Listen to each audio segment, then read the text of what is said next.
everyone, how's it going? Today I'm going to share with you a new phrase. So this new phrase is to pop the question. To pop the question.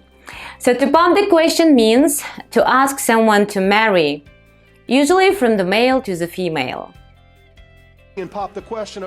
Pop the question. To pop the question переводится как сделать предложение.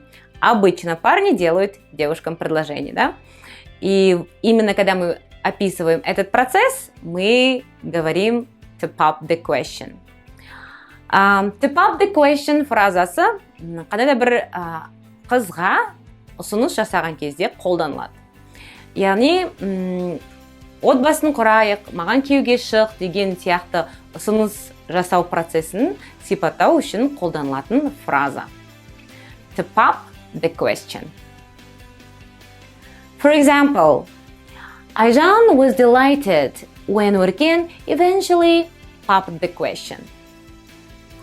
Next one is, hey, Aida, I heard you had a special date with your boyfriend. So, did he pop the question? I hope this video was helpful, guys. Thanks for watching, and I'll see you in the next video. Bye! Women who have a feeling that their man might pop the question soon are getting into, quote, proposal shape. Oh, Lord. So that they'll look extra fit